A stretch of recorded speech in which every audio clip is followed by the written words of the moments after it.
Hello friends, you are most welcome on my YouTube channel and please don't forget to subscribe my channel. Click on subscribe here. दोस्तों, अगर आप मेरे channel को subscribe करते हैं तो आपको आने वाली वीडियोस का लिंक आसानी से मिलता रहेगा। आशा करता हूं कि चैनल आपकी तैयारी में हेल्पफुल होगा। Good luck friends, now enjoy the video. Hello people, you are most welcome again on my YouTube channel and today we are going to talk about reader response theory. Reader response theory को मैंने simplified तरीके से बताने की कोशिश की है। आशा करता हूँ कि आप लोगों को ये पसंद आएगा और आप लोगों को जो भी फीडबैक देना चाहते हैं please do comment in comment box and write down your topic you want me to discuss. So let's go ahead and let's see what reader response theory is all about. सबसे पहले हम अगर reader response theory की बात करें तो ये एक तरह से मॉडर्न एक अप्रोच है क्रिटिसिज्म की।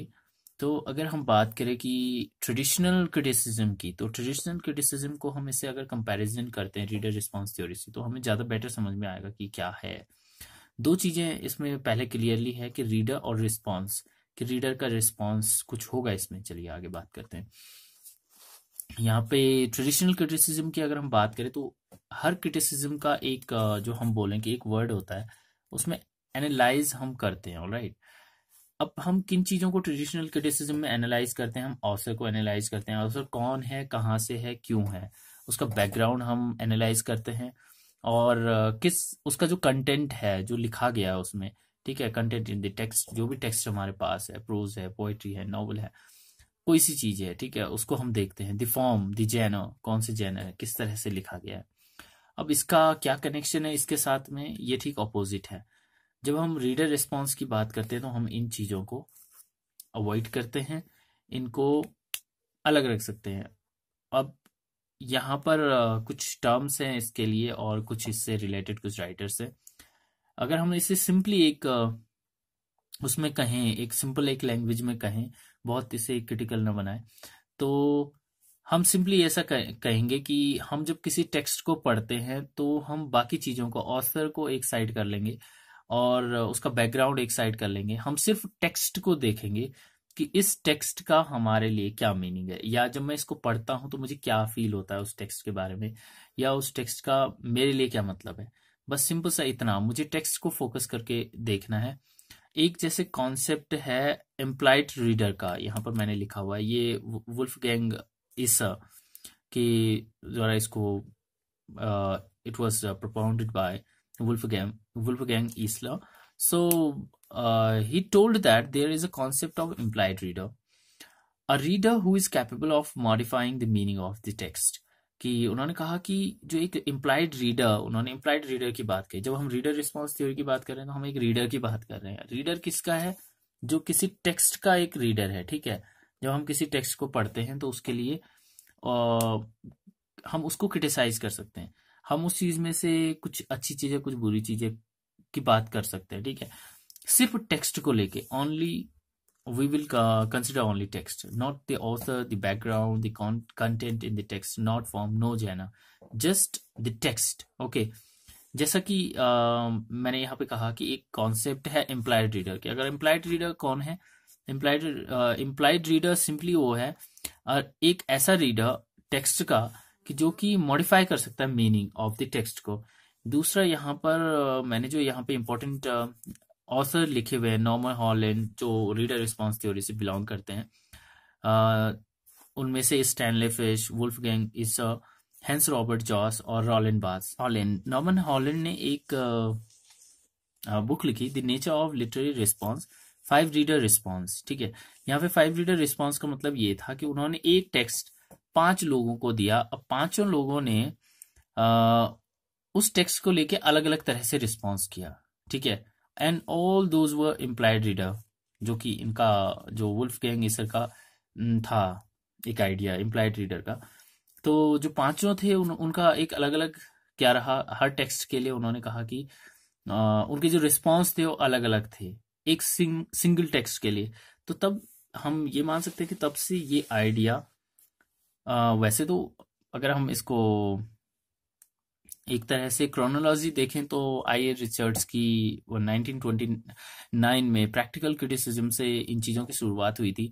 इमसन ने लिखी थी 7 टाइप्स ऑफ एम्बिग्यूटी, ओके, यहाँ पर उसने कहा कि जो इमसन ने जो 7 टाइप्स ऑफ एम्बिग्युइटीज ये जो बुक लिखी है 1930s में, उन्होंने इसमें क्या कहा, उन्होंने स्ट्रेस दिया है क्लोज रीडिंग पे। अब क्लोज रीडिंग का मतलब क्या था, ignoring outside effect. Ignoring outside effect का क्या मतलब है, देखो यहाँ पर मैंने इसे कनेक्ट करने की कोशिश की है यहाँ पे।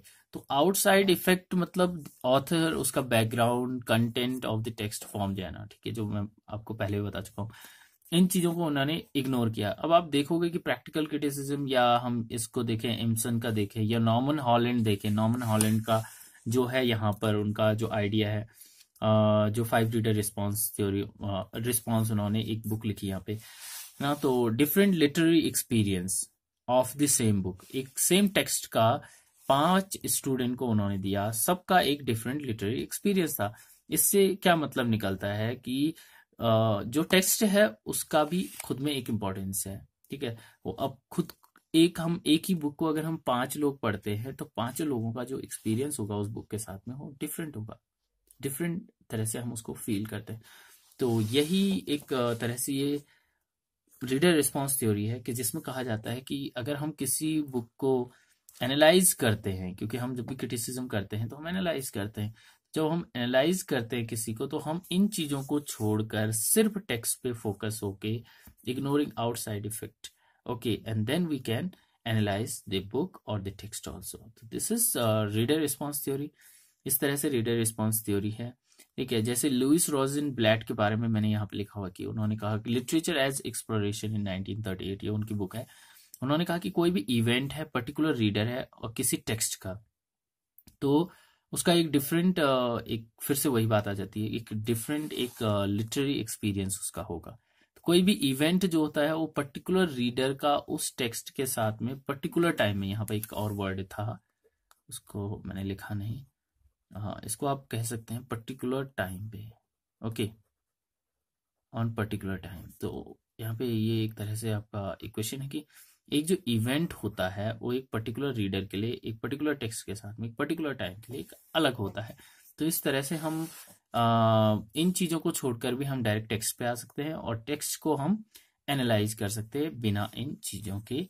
तो ये थ्योरी जो थी हमारी रीडर रिस्पॉन्स थ्योरी की। जैसे हम अगर स्ट्रक्चरलिज्म को लें तो सिंपल सी एक बात है कि उसमें स्ट्रक्चर्स आते हैं, और वो स्ट्रक्चर्स कौन कौन से हैं अगर आपने वो चीजें नहीं देखी है। स्ट्रक्चरलिज्म मैंने सिंप्लीफाइड एक वीडियो बनाया था, बहुत इजी वर्ड्स में कन्वे करने की कोशिश की थी, उसे आप देख सकते हैं। तो जैसे स्ट्रक्चरलिज्म है उसमें हमारे पास क्या है कि स्ट्रक्चर्स हैं उसको हम एनालाइज करते हैं।